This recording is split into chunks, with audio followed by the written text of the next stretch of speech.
అల్లాని ప్రార్థించాలి.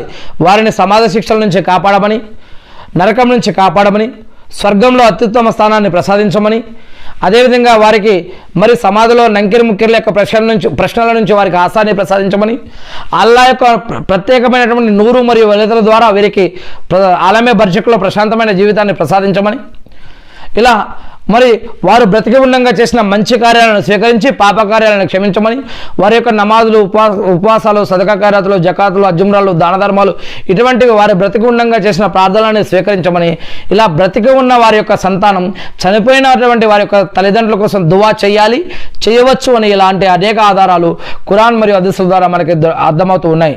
ఇంకొక ప్రార్థన రబ్బిర్హమ్ హుమా కవా రబ్బి అని సగిరా అనేటువంటి ఒక దువా కూడా. అంటే ఓ నా ప్రభు, నేను చిన్న పిల్లవాడుగా ఉన్నప్పుడు వారు నన్ను ఎంత కరుణతో పెంచారో ఇప్పుడు నీవు వారిపై అంతటి కరుణ కురిపించు, ఆమీన్ అని ఈ విధంగా ఇలా అనేక దువాలు ఉన్నాయి.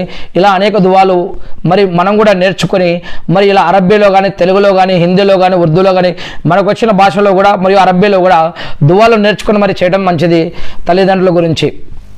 ఇక వారు మరణించిన తర్వాత, తల్లిదండ్రులు మరణించిన తర్వాత వారి పట్ల కొన్ని బాధ్యతలు ఉన్నాయి. అవేంటి? వారి తరపున పేదలకు దాన ధర్మాలు చేయడం, దీన్ని సదకే జారియా అని అంటారు.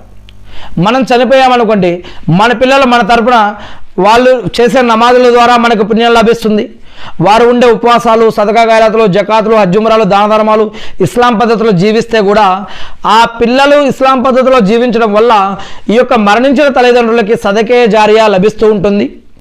మరియు వారు చేసే దాన ధర్మాలు, మంచి పనుల వల్ల, సమాజ సేవ వల్ల, వారు పాటించే హక్కుల వల్ల కూడా ఈ యొక్క తల్లిదండ్రులకి సదకే జారియా దొరుకుతూ ఉంటుంది.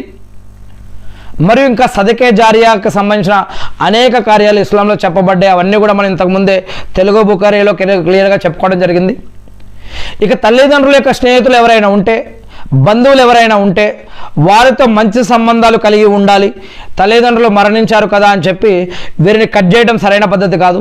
తర్వాత కూడా మనం ఆ యొక్క తల్లిదండ్రులని, వారి యొక్క స్నేహితులని, వారి యొక్క బంధుమిత్రులను కూడా మనం మంచిగా ఆప్యాయతతో, గౌరవ మర్యాదలతోటి పరామర్శిస్తూ కలుస్తూ ఉండాలి. ఆప్యాయతతోటి ఏమైనా గిఫ్ట్లు ఇవ్వటం కానీ, వాళ్ళ కోసం ప్రార్థన చేయడం కానీ, మనం ఏదైనా వండుకుంటే వారికి తీసుకెళ్ళి ఇవ్వటం కానీ, వారిని అప్పుడప్పుడు వెళ్ళి కలుస్తూ ఉండటం కానీ ఇలాంటివి చేయాలి. వారి కోసం ప్రార్థన చేస్తూ ఉండాలి.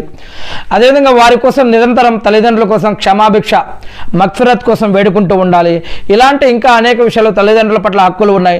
మరి వారు రాసిన వీలునామాన్ని పాటించడం, వారు తరపున ఏమన్నా అప్పులు ఉంటే అవి తీర్చడం, ఇంకా అనేక రకాల హక్కులు ఉన్నాయి. అవన్నీ కూడా మనం తెలుసుకోవాలి. ఇస్లాంలో ఒక వ్యక్తి మరణించాక బ్రతికి